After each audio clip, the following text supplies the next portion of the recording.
like to take this opportunity right from the get-go to thank the individuals who are responsible for making this happen, the various exhibitors and sponsors. And we have quite a list this year, so I would like to acknowledge them all by name. For the exhibitor character, I'd like to say thank you to Accuristics, CCPE, the COPD, GHI Technologies, IMD, Impetus Healthcare, Impress Pharma, Initiative, Isaiax, MD Briefcase, Meducom, STI, and Vanguard. Thank you very much. As well, for sponsors, Antibody Healthcare, Cegeum Relationships, Shoppers Drug Mart, the Canadian Healthcare, Sanofi Pasteur, Cegeum Relationships, Healthwise, Energy PR, and Rogers Publishing. And platinum sponsors, IMS Brogan and the Chronicle Group of Companies. Thank you all very much for making this happen.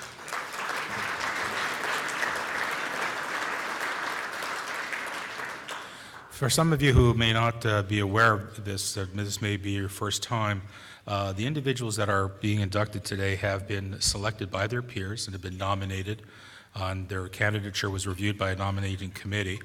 These are individuals that were chosen across 3 different dimensions. They had to demonstrate sustainable leadership in the industry, influence, and demonstrate the high principles associated with us in the healthcare industry. And specifically what we're looking at is our individuals that had lasting impact, a source of inspiration, and dedication to the human principles of our industry, or the humane principles of our industry in particular. So congratulations to all of the inductees who are here today, and past inductees who are with us and will be acknowledged as well.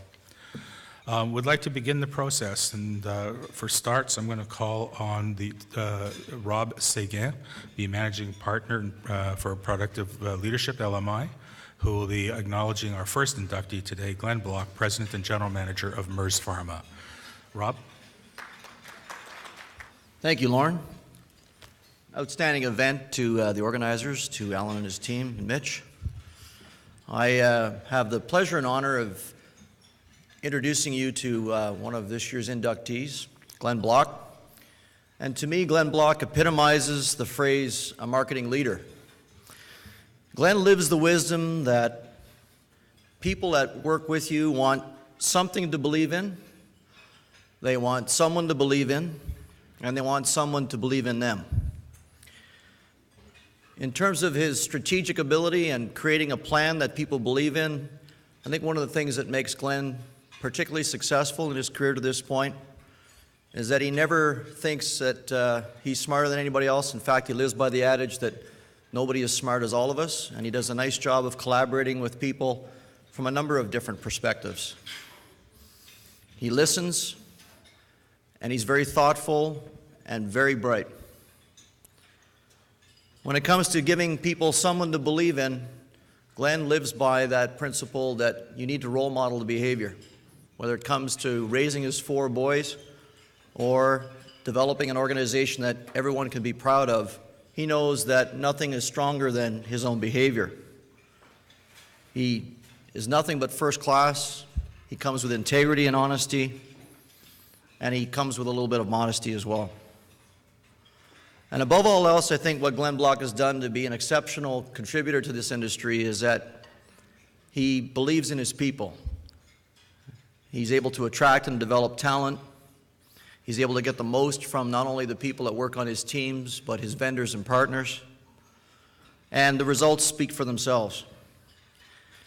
When Glenn worked for me as a product manager on the Botox business a few years ago, he took this crazy little product that was way underdeveloped, and an undeveloped market like Canada, where we were the 5th most developed country in the world, and within 2 years we were the #1 developed country in the world for botulinum toxin on a per capita basis. He also had the #1 launch in the world for a psoriasis drug called Amaviv, and was recruited heavily to a company in Germany that he now runs in Canada to help run their global efforts in both the neuroscience and aesthetic category. It is my pleasure and great honor to introduce you to an outstanding human being and leader, Mr. Glenn Block.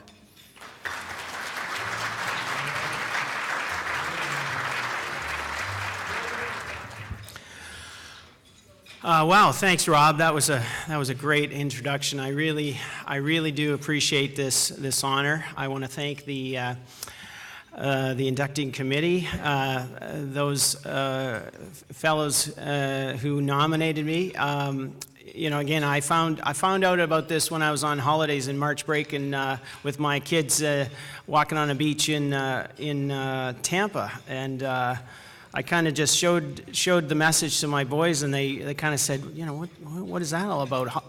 Hall of Fame, Dad, you're the real deal, So I can't wait to show them my photo in the little takeaway, and when I get home from work tonight. So, anyways, I really do appreciate the honor. It's to be inducted amongst your peers and the nominees that have been already inducted is great. To think about the business and why I joined this business a while back. I shared a little bit of the story this morning about, the cerebral palsy clinic that got set up, and just being there firsthand and seeing how impactful a treatment therapy can be for patients. And, I knew I was in the right business. And, marrying my passion for business with making that contribution to society was a great combination for me. So that's what makes me get up in the morning. The other thing that motivates me is the teams that I get to work with, and I've worked with some great teams over the years, and had some fortunes to be working with some managers that have taught me a great deal. So I mentioned my family. We travel a great deal within this industry, so I want to thank my wife and kids for putting up with that kind of stuff. And I want to thank my teams, especially the team that I have sitting right there. It's my current pharma family. It's at table number 7. This is Mertz Pharma Canada. That's what helps me get up in the morning. It is truly a joy to go to work every day. And you're the team that gets it done for us all. So thanks very much. I first met Glenn a number of years ago when he was at Biogen IDEC, and very proud of the fact that we are one of the 4 companies that provided seed capital to start up what is today the largest patient advocacy group for people with skin diseases in Canada. It's nice to see that nice guys don't finish last. Next, I'd like to call up Joe Knott, Managing Director of Pangea, to present to Mike Egley, President and CEO of Takeda Canada. Joe? Thanks, Lauren. I'm honored to be here today, a little bit out of breath, but honored to be here today and have the opportunity to congratulate the other inductees and introduce Mike as a new inductee to the Canadian Healthcare Marketing Hall of Fame. Mike is currently President and CEO of Takeda Canada. Mike's career, actually you can believe it, spans over 25 years. He began his career at Shearing Canada, and then he later joined Roche Canada. He and Pat Forsyth, could you imagine that team together? They were referred to as the pair extraordinaire and did a lot of innovative issues into the industry. In 1997, Mike was hired by BIC Canada, and there's a string here, BIC, Altana, Nycomed, Takeda, so you got to stay with me. But he was hired by BIC and built up a new Canadian organization. BIC was renamed Altana. In 2004, Mike was promoted General Manager of the Netherlands, where he spent the next 7 years successfully basically transforming the Dutch company. For those of you that know Mike, you'll be very surprised that I met him at a golf course. You'll also be surprised when I played, he kept referring to Billy. I thought it was a fivesome. He's the only person I know that's nicknamed his wedge Billy, and you'll have to ask him for the details. When Mike left to go to the Netherlands, they actually gave him a book of Mikeisms. So if you don't know Mike well, you'll be in the middle of a meeting and you'll hear bada boom, bada bing, or you may hear easy peasy, lemon squeezy, or don't cut my grass, and you'll be sitting there wondering what the heck he's talking about. He also uses a lot of sports analogies when making a point. It's 3rd and 1, you're on the 1-yard line. We're going to go for it all, we're going to wuss out and kick a field goal. So again, he uses a lot of that. He was the first marketer to introduce me personally to BHAG, which is a big, hairy, audacious goal. He routinely challenged his team to strategically identify and successfully implement all activities accordingly, and God help you if you strayed away from any initiative that didn't match the BHAG. Mike graduated from University of Guelph with a degree of economics. He lives in Oakville with his wife, Liz. They have 2 children, both attending colleges in Canada. On a personal note, Mike has been very supportive, and I continually see Mike depict and show the true signs of leadership. Mike makes the right decision all the time, not just when it's convenient. Ladies and gentlemen, Mike Egley.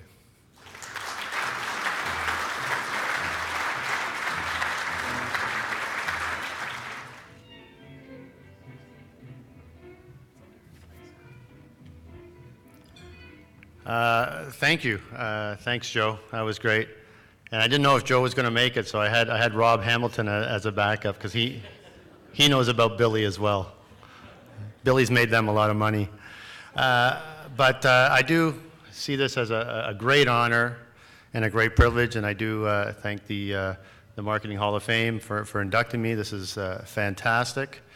As you know, I've been over in Europe for a few years, so coming back and getting this honor, it really sent a strong signal that even after 7 years, I wasn't forgotten, which is a great signal, and appreciate everybody's support for that. You know, it's been a great career. I won't tell you how I got into the pharma business, but I was cutting my parents' front lawn, and a car showed up and asked me if I wanted to be a sales rep, and I said yes. And that's how it started. And that was the president of Shearing at the time. And interviews back then were a lot easier than today, because I'd never make it today. And, but you know what, Shearing was a great experience. You know, in those days, you know, every 2 years you'd get a new position and you'd cut your teeth, you'd make mistakes, and you'd just move on, and it was fantastic.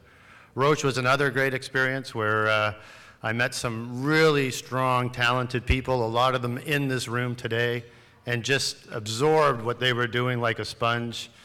John Zaslowski and Rob Hamilton and Doug Reynolds and John Suk. I mean, we really had a great time. And Pat's not here. I guess I should mention Pat as well. And also during there, we got to bring in Genentech, which brought us whole new competencies and a whole new of managing a business. Then off to BIC Altana, where you start up a new organization. So it's been a great ride. And you know what? I love building teams. I love seeing people be successful, and I love seeing successful teams, and I love performing. And in my career, I've had that around me the whole time. And today I have it with Takeda. I had it with Roche, and I just enjoy the people in this industry so much because, you know what, they're the best people in the world, and thank you. I was mentioning to Paul Kitson outside before that the way our industry is changing, we have so many people that have been with so many companies, but I have one product manager on my team who said to me the other day, she said, I have something that nobody else in the industry has. And I said, what's that? She said, I've worked for 5 different companies and never left the building.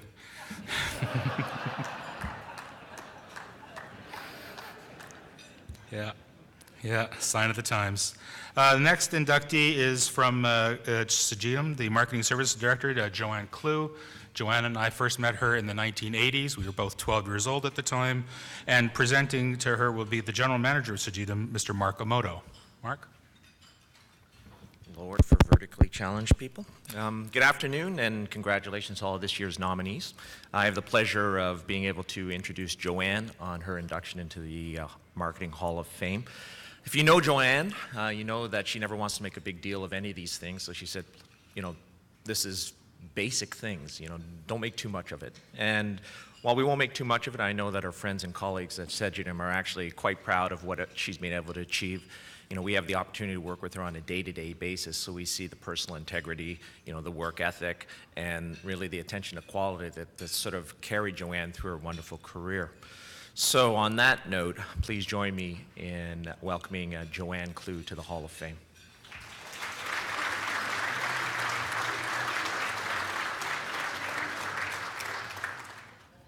Thank you very much, Mark. Lovely words. As you can see, and Lauren mentioned when we met when we were 12, I now need to put glasses on to read what I'm going to say today. I'd like to start off by thanking the Chronicle companies for bestowing on me the honor of being included into this year's Hall of Fame.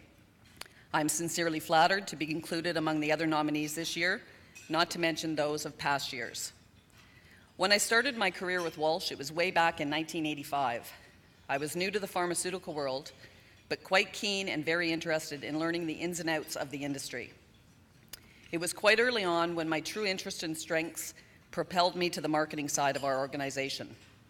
Never did I think way back then that the decision would span almost 30 years of working not only in the same industry, but for the same organization. I consider myself a born multitasker who thrives in a busy and challenging and ever-changing environment. A perfect fit, I think, for healthcare marketing. Direct marketing and KOL mapping programs now consist of multifaceted approaches which are highly targeted and customized to meet today's customer needs. But change is good and truly has kept me engaged over the years. I've happily endured several company names, a number of job titles, along with several dozen boxes of business cards, all helping to keep my resume looking a little bit more robust. Add in a couple of kids who I adore and certainly keep me on my toes with tween and teen life as it is today, a couple of exes, lots of changes for sure. Well, whether it's been selling, directing, managing, or executing, I've enjoyed virtually every day of my career. I've had the pleasure of playing an instrumental role in developing and growing our marketing services division, and currently as Director of Marketing Services and a member of the local management team, I enjoy working internally and externally with an excellent group of true business professionals. I'm thankful for the many personal and business relationships I've made over the years, and I look forward to many more of these in the future. Thank you again for the Hall of Fame induction. I am sincerely honored. Well, Joanne, 1980s for Walsh. Let's have a little bit of trip down memory lane. Who here remembers the blue cards, ABC 1, 2, 3? Anybody? Yeah, there you are. Okay. The next inductee is Carol Levine. Carol Levine is the managing partner and co-founder of Energy PR. And presenting to Carolyn will be Marlo Taylor, Vice President and Practice Lead Healthcare Energy PR. John Quincy Adams once said, "If your actions inspire others to dream more, learn more, do more, and become more, you are a leader." Carol Levine is just that. Today I have the pleasure of introducing Carol and sharing with you how profoundly privileged I feel to have Carol as a boss, a role model, and a mentor. I came to work for Energy PR almost a year and a half ago. At that time, what I knew was that Carol was a successful entrepreneur, a highly regarded PR practitioner, and a highly entertaining dinner companion. I didn't know that she was a graduate of McGill, that she was a fellow of the Canadian Public Relations Society, or that she was continually contributing to the profession in her role as chair of the Canadian Council of Public Relations Firms.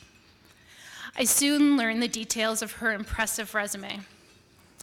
I learned Carol's interest in healthcare public relations spans more than 4 decades and is rooted in her work with publicly funded acute care, rehabilitation, and long-term care facilities, and through collaboration with patient groups, healthcare professionals, hospital boards, and foundations. After taking on increasingly senior management positions in communications, Carol established her own corporate communications firm in 1981, prior to beginning her now 23-year-old business partnership with Esther Buchsbaum. Her professional excellence is but one facet of the incomparable Carol Levine. What really sets her apart from the crowd is her gift of pairing that strategic know-how with her passion for those around her. Carol is passionate about her team, her clients, and those communities and audiences her clients represent. Indeed, she has created a number of award-winning public education programs that have been recognized at home and abroad. But more than that, she brings her zeal for patients to every step of our process, challenging us to not only keep the patient in mind, but to do right by them as we plan and communicate on our clients' behalf. She is a champion of patience and pairs strategic creativity and business acumen with humanity and deep compassion. Carol has changed the face of healthcare public relations in this country because she has relentlessly pursued excellence. She asks probing questions and challenges her teams and her clients to do right and to do well, and believes that genuine one-to-one relationships still form the basis of our greatest achievements as individuals, as an agency, and as an industry. Before I worked for Carol, I had no idea how much I would work with Carol, how her model of leadership is built on collaboration and empowering her teams to trust their instincts and experience.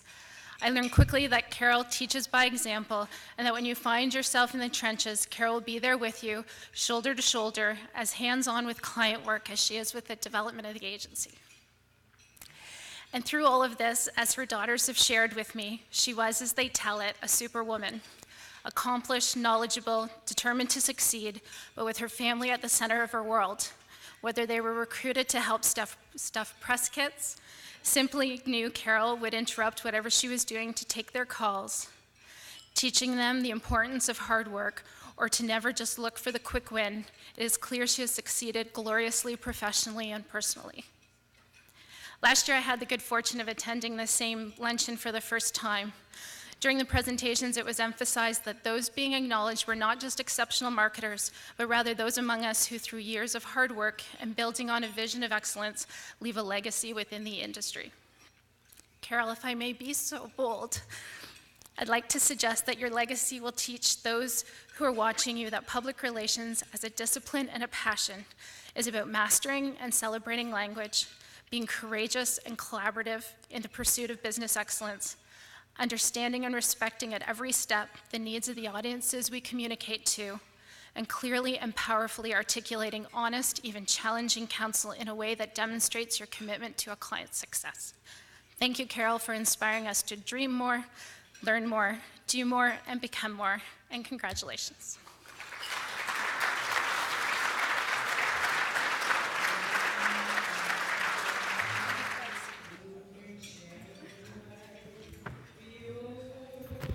Thank you, Marlo, for those glowing words, which, for the record, I did not read, write, or edit. And I must say I am embarrassed, but what the heck. Clearly, I'm part of an amazing and prolific team at Energy Public Relations, and I have no doubt that Marlo Taylor will be up here one day for this coveted award. So I'm extremely honored to be recognized by the Canadian Healthcare Marketing Hall of Fame and to be in the company of such accomplished inductees, past and present. J'aimerais remercier Mitch Shannon et les Chronicle Companies, ainsi que tous les membres du comité de sélection et des commanditaires qui, par leur contribution, ont rendu cette journée possible. À mes formidables collègues d'Énergie Relations publiques à Toronto et Montréal, vous êtes les meilleurs. So just between us, I've been in the game long before fax machines were invented. So when I was notified about the award, I thought, wow, they must think I'm going to retire or die sometime soon. On further reflection, I felt a great sense of pride and appreciation, because today is not just a special day for me, but as I've learned, I'm the first public relations professional to be inducted into the Canadian Healthcare Marketing Hall of Fame. So fundamentally, this is a breakthrough for public relations. And I'm certain that Ray Chepsiak would acknowledge that these are not words that he allows us to use lightly. But you have to admit that this is news, or maybe it's promotion, whatever. Judith Rich, former creative director of Ketchum Public Relations Worldwide, once described marketing as a salad. Everything goes well together, but you can still distinguish the lettuce from the tomatoes. I've borrowed this analogy when trying to explain that companies have different types of agencies, and there's different types of marketing, most notably public relations and advertising. Each is distinguishable, but when well mixed, the full flavor is unleashed, and the results taste way better. I won't make a political statement about the role or value of public relations in healthcare marketing, other than to say that I hope that any of the contributions that I've made that are being recognized today will encourage others in public relations to become much more actively engaged in the industry and in events such as this. They say that behind every successful man is a woman. As a businesswoman, I'm abundantly lucky to have had the support of two partners. My husband of 42 years, Alan, who flew in from Montreal this morning with our two daughters, Bonnie and Dory, It means so much that you are all here to be part of this day for me, along with my cousin Cynthia. And then there's my business partner and friend of 23 years, Esther Buxbaum. I'd say I'm pretty good at long-standing relationships. Esther, who leads our consumer practice, has encouraged our firm to invest in the talent and resources necessary to build a successful public relations area dedicated uniquely to health and life sciences. Healthcare public relations has been a fascinating, challenging specialty, and I've been privileged over the course of my long career to work closely with physicians, pharmacists, nurses, and other healthcare professionals across the country, the editorial media, as well as patients, sufferers, and families. These have been some of the most compelling relationships that I've experienced. And what a privilege it's been through these connections to help promote health in so many diverse and engaging ways. I've also been fortunate to mentor young PR professionals who simply love everything about healthcare communications. And these are the folks, our latest acquisition is here today, Jacqueline, who would rather promote awareness of a new therapy for prostate cancer than take a group of Canadian journalists to New York to meet a celebrity. My advice to them is always about the precious value of relationships, about actually picking up a phone, meeting face to face, and establishing trust, accountability, and reliability. What a concept is that? I'm often asked to comment about PR trends in pharma. We all know that social media has invaded everything that we experience.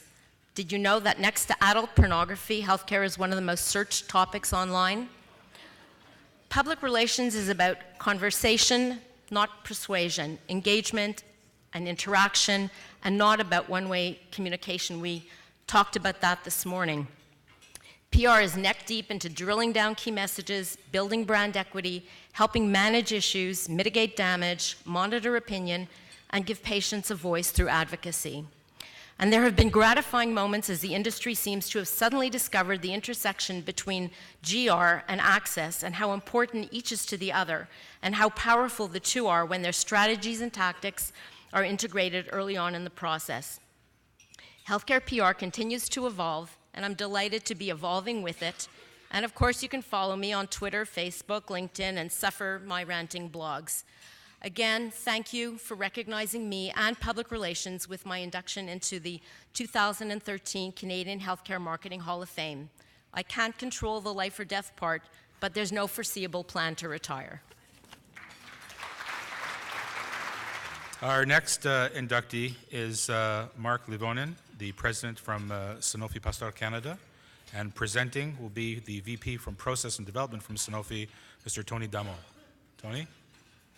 So good afternoon, everyone, and congratulations on all the inductees. So I have the great pleasure to introduce my colleague, friend and mentor, Mark Livonen, president of Sanofi Pasteur Canada. Mark has spent his entire career in the vaccine industry. He joined Sanofi Pasteur in 1983 and has been president since 1999. In fact, he will celebrate his 30-year anniversary in just a few weeks. Congratulations, Mark. Under his leadership, Sanofi has become a billion-dollar enterprise and is a symbol of the Canadian talent, innovation, and research and development excellence. Today, Sanofi Pasteur supplies over 50 million doses of vaccines for both domestic and international markets, saving lives from vaccine-preventable diseases. Over the past 30 years, Mark has made a lasting impact on the industry and served as a source of personal inspiration to the staff through his dedication and commitment to the profession. And to think that the president of a site has a lot of extra time, he is an active member of a number of organizations. And just to name a few, he's director of Oncolytics Biotech, vice chair of Ontario Institute for Cancer Research, first vice chair of RxD, chair of the Markham Stouffville Hospital Foundation, director of the Public Policy Forum, governor, York University, director, Biotech Canada, director of Markham Stouffville Hospital, and director, York University Development Corporation. This is not the first time though that Mark has been recognized for his contributions to the industry. In 2002, Mark was the recipient of the Queen's Golden Jubilee Medallion. He was named a Chevalier de l'Ordre National de Mérite by the government of France in 2007 and received the Queen's Diamond Jubilee Medal in 2012. In 2014, Sanofi Pasteur will celebrate its 100th anniversary in Canada. Thanks to Mark and the many colleagues at Sanofi Pasteur, our company is at the forefront of innovation and vaccine research and development. It is indeed my privilege to work with Mark, and I'm honored to present him with the 2013 Canadian Marketing Healthcare Hall of Fame Award in recognition of his outstanding contributions to the healthcare industry. He is an advocate for advancing science, innovation, and Canadian competitiveness. He embodies the highest standards of integrity, vision, authenticity, and inspirational leadership. To his colleagues at Sanofi Pasteur and to Canada, I have personally known Mark for the last 20 years and can truly attest to these qualities. Congratulations, Mark, and thank you for your contributions.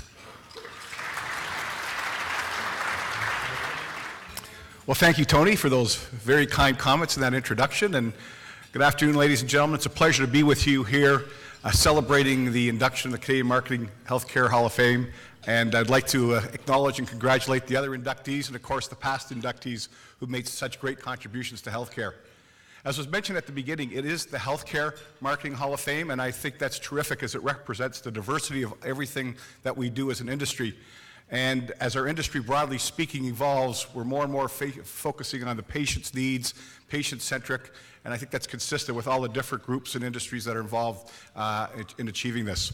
As Tony mentioned, I've been in the vaccine industry for over 30 years with the same company, and like others, four names, three different owners, or four names, four different owners. And always had a chance to, it's all about preventing disease and saving lives. And through all of that, through all of the acquisitions, the name changes, the evolution, I've always been motivated and energized by the fact that I play some small part in preventing disease and saving lives around the world. In fact, at the present time, vaccinations save approximately 3 million lives a year. But on the other hand, about 3 million people die of vaccine-preventable diseases around the world.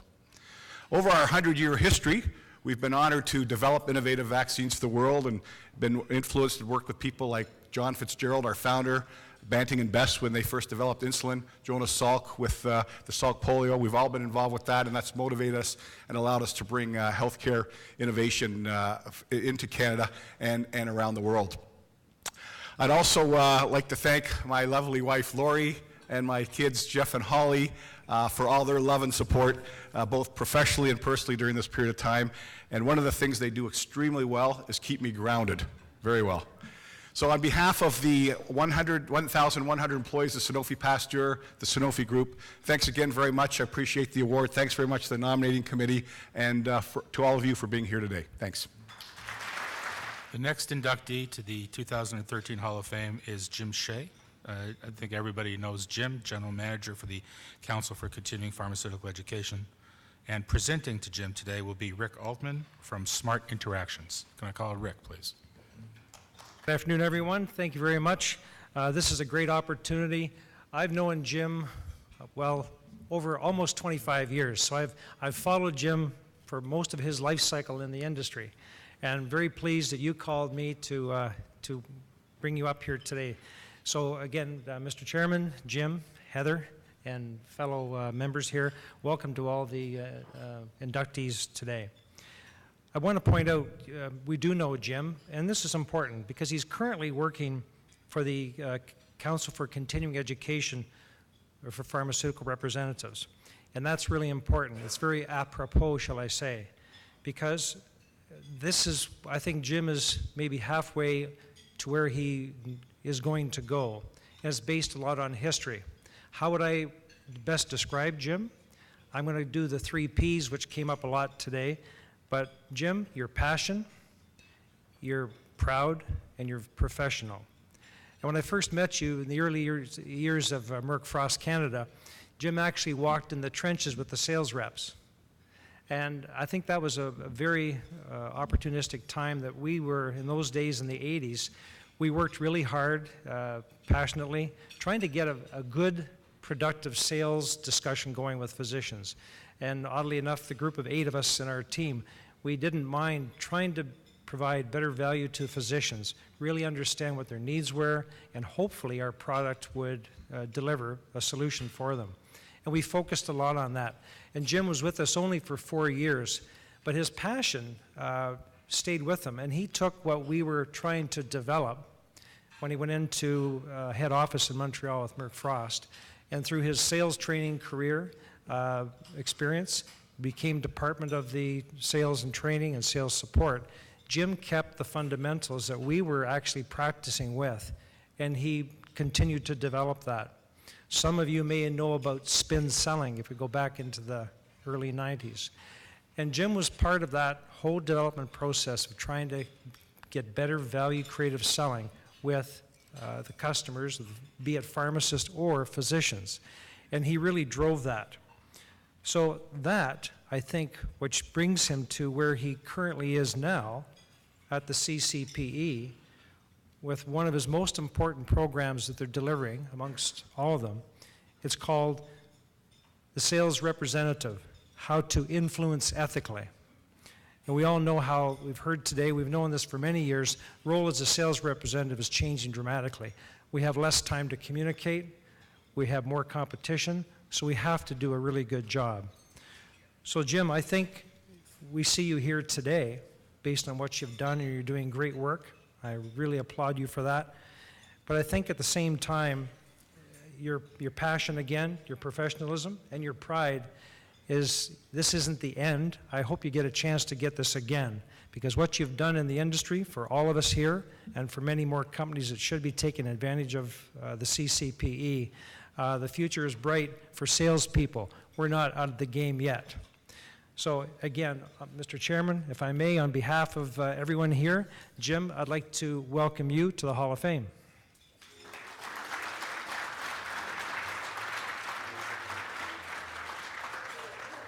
That's my best side. Rick Altman, ladies and gentlemen, a master salesman.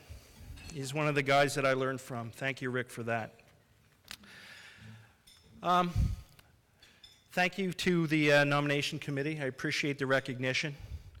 The person that I want to recognize in this room right now who supported me for all the time that I've been in the industry is my wife, Heather. She's sitting here today. And she supported me all the way along, done what she had to do, to, whether I was at home or wherever I was doing my work. And obviously that's very important. All of us here usually have a great amount of support at home. And on the other side, I just thank you for putting up with me, quite frankly. So thank you, Heather. Now I'm going to head back to my salesman days, because that's really what it's all about right now for me. I joined this industry. It's a great industry to be in. And back in the 1980s, I fell in love with it really, really quickly. My belief then, as it is now, is that the best reps impact more lives. Grabbers of market share should be celebrated for actually improving the health of Canadians. People who are out there and being aggressive and doing a great job are helping us all, quite frankly. Now, how do they do it? I was lucky enough to be involved in a change that Merck was trying to implement about 10 years ago. And I was heading up the market research into what Merck was trying to bring to the physician and the rep-physician interaction. So I did a lot of market research across Canada. And it's quite ironic that 13 years ago, not far from here, a physician basically gave us a verbatim that I think speaks at all. He basically said that the best reps make me think. They force me to examine my actions for the better.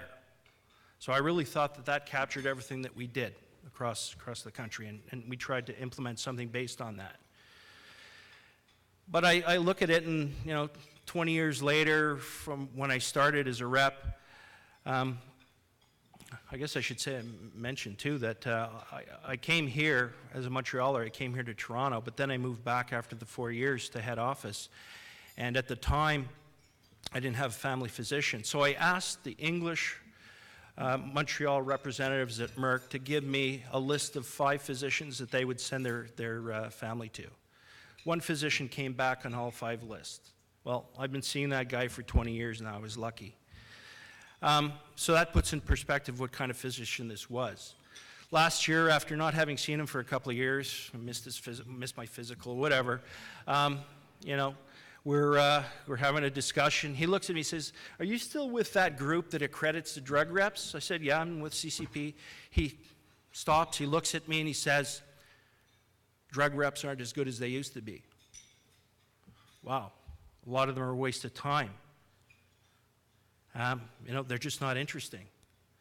Now, for me, that was just an incredible little minute for me because, quite frankly, this was a top-notch physician in Montreal. This is a guy who used to run out while he'd put me into my, getting my EKG. He'd run back with a paper and come back in and start discussing the literature with me. This is a guy who reveled in talking to physicians. This is a guy who actually probably leveraged the activity that we did out there for his benefit. So when he said that to me, it really hit me hard. Now, that's an N of 1. That's true. It's an N of 1. But being the personality type that I am, I have to ask, what's going on? Why is this happening? The type of personality I know I am has to say, you know, there's something going on here. Maybe we should investigate that. And that's something that I think the industry is starting to do. We're trying to understand what's going out there. How do we improve the value of that rep-physician interaction? Now, one thing that I can be pretty sure in saying right now is that it takes some pretty gutsy and creative marketers to actually support what is our most important resource out there right now, our reps. They are the primary influence out there. And we have to be able to support them in operating in a way that makes the customer think. And sometimes that's hard to do because you're trying to hit those marketing points, the marketing messages. You're trying to make sure that your product's positioned in the right place. I think a lot of us remember the MedCom reports. Not sure if they still exist. It could have been the bane of marketers because, quite frankly, if you were hitting your marketing messages all the time and the physicians were able to ape back or mimic back to you what you were telling them, you weren't probably meeting their needs. You were just talking to them. You were walking advertising.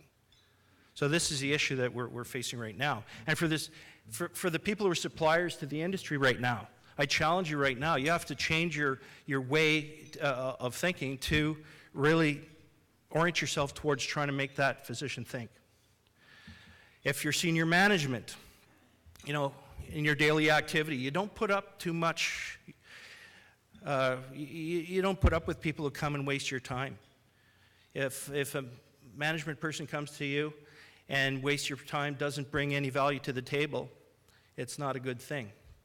But quite frankly, what we're doing as an industry, and maybe sometimes in our own organizations, is that through the training processes that we put through, our methods of compensation, our management processes, the support that we give the physicians, the representatives, quite often what we're doing is asking a CEO of their own business. Those are our targets. The physicians are CEOs of their own business. We're asking them to do a little bit of wasting of their time every day. So I asked the question, what's the potential outcome for that? So Rob and the other, I guess last year, was talking about the challenger rep. I guess you can figure out right away, I'm a challenger rep, I always will be. And maybe someone doing some market research 13 years from now in this location is going to say, maybe Jim Shea made you think, and perhaps even I force you to examine your collective actions for the better. So thank you very much for the honor. I appreciate it. Now brings us to a time for a rather very special award. And it's the award for the Phil Diamond Award, previously known as the Phil Diamond Humanitarian of the Year Award. This is the first year that Phil's not here. We lost Phil last year. He succumbed to lung cancer. His wife, Kathy, is here today. I first met Phil, I don't want to say how long ago, but it was a while ago when he was running an agency called Diamond Strategic in Mississauga. Later, I also met him again. He worked for us at Leo Pharma. He was a product manager for an antibiotic called Pomdicillin. Phil was a guy who, those of you who know him, I'm proud to have made his acquaintance and considered him to be a friend. Phil was the type of guy who would always put other people first. And even when his health was failing and he had quite a litany of issues, I remember one time I was talking to him and I said, "How you feeling?" And he said, "Well, I passed the grass test this morning." So what are you talking about? He said, I looked at the grass. When I realized I was looking down, I thought it was a good day. And then I said, "So what are you doing now?" He said, "I'm going to the Scarborough Centenary Hospital to talk to cardiology patients, and then I'm going to work with the Children's Foundation." And that was just another day in the life of Phil. So it's an honor that we honor his memory and continue the tradition of the Phil Diamond Humanitarian of the Year Award. And the winner this year is the Senior Account Manager from Rogers Publishing, Norman Cook. And presenting to Norman will be Stephen Green, Director of Novo Nordisk. So I can call on Stephen, please. First off, a big thank you to all the organizers and the sponsor of this great event. It's great to see it's in its 11th year, which is fantastic. Also, congratulations to all the inductees. Certainly a very impressive year, 2013. I feel very honored to be able to be asked to say a few words about a very good friend of mine, Norm Cook. And I first met Norm about probably just over 20 years ago when he was selling journal ad space and supplements for the SOGC magazines. And I must say, very little has changed with Norm over the last 20 years, other than a couple of gray hairs. Those that know Norm quite well, you know he's very, very humble, he's very honest, very hardworking, a very proud father, a very proud husband, and he really has a heart of gold. Some of the things that also haven't changed is his voice. Those that know Norm, he has a voice of a guy that's about 6'4", that's about 230 pounds. He also continues to open doors for people. If he's having lunch with the ladies, they get a bit cold, he offers his jacket. If you stain your shirt while you're eating spaghetti with him, he'll offer to get it dry cleaned. And that's why most of my colleagues and I, we refer to Norm as the last of the true gentlemen. And those that know Norm know what I'm talking about. However, I'm here really to talk about Norm's great work with the Lewa Wildlife Foundation, or Conservation, which is in Kenya. Just to give you a little bit of background, Lewa is a non-profit organization that started up in 1995. And they encompass a protected area in Kenya of about 50,000 acres. And one of the great distinctions that they have at Lewa is that they really rescued the very rare black rhino from extinction. However, they do a lot of other work other than protecting the wildlife. They do a lot of work in the local communities. They finance and plan education for a lot of the kids in the area. Each year actually, they give out 700 bursaries to kids for education. They also spend a great deal to improve health care in their area and also to develop clean and healthy water. Now, Norm is part of the Lewa Canada's advisory board, and over the last number of years, they have raised $2.6 million for the Lewa Foundation. Back in 2005, I remember well, Norm went to the conservation area and actually ran a half marathon and raised over $20,000 with his sister. So it was a great accomplishment. Knowing Norm for over 20 years, I know I've met his father, and I knew the Lewa was very close to his father's heart. Unfortunately, Norm's father passed away about 10 years ago, but Lewa was very, very close to his father's heart, and it's really great to see Norm carrying on his father's dreams with all his work for Lewa. So please join me in recognizing Norm for the very prestigious 2013 Phil Diamond Award.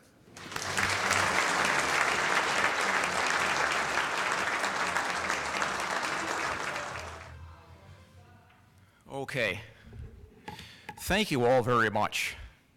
I would like to thank you, Steve, for what was an absolutely phenomenal intro speech.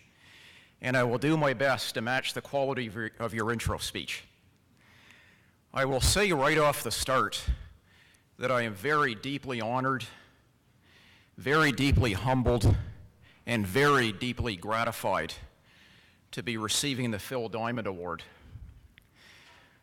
I would like to congratulate my fellow nominees, both past and present, and I would like to thank the Chronicle Group very, very much for making it possible for me to win an award, which is very special and is named after a person who is extremely special to our community, Phil Diamond.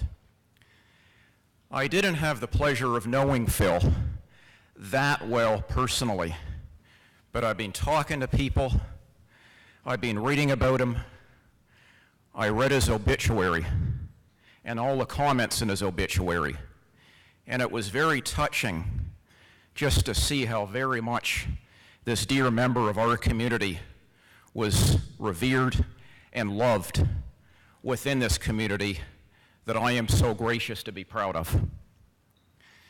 Another community that I am very gracious to be proud of, as Steve very eloquently described, is the Lewa Wildlife Conservancy. This is an organization based in Kenya, which is devoted to the preservation of endangered species and all wildlife in general, and also very much to helping the local people really best help themselves. Oh, sorry, if I can go back. Here's an initial picture of Lewa, which does encompass over 50,000 acres. Lewa is very, very close to my father's heart, and in honor and memory of my father, John A. Cook, I have been involved with Lewa, with fundraising, and had the honor of running the Safaricom half marathon with my sister. This is me. I think it must have been before the race, because after the race I think I probably looked like I died. But that's me, and with the money that was raised through Lewa, the money helps really a community of animals. The elephants, the endangered rhinos, all of the other species that help to make Kenya so unique for what it is. The money also goes towards financing schoolhouses for the children to help the next generation ensure that they have the tools needed to move their communities forward in the best possible way. Money goes towards health care, safe water. Money goes towards special women's programs. Women in Kenya, in many cases, have not had the same opportunities that women in other parts of the world have had, and in many ways have been disadvantaged. So Lewa is devoted to helping these women empower themselves and contribute even more to their great communities. This is me a few days after the race. This is me feeling very proud and very humbled and very gracious to be part of the great community that is Lewa. And I feel very gracious and very humbled and very honored to be part of the wonderful industry that is our community. I wish to thank you all very, very much for all the greatness that you contribute to the health of Canadians every day.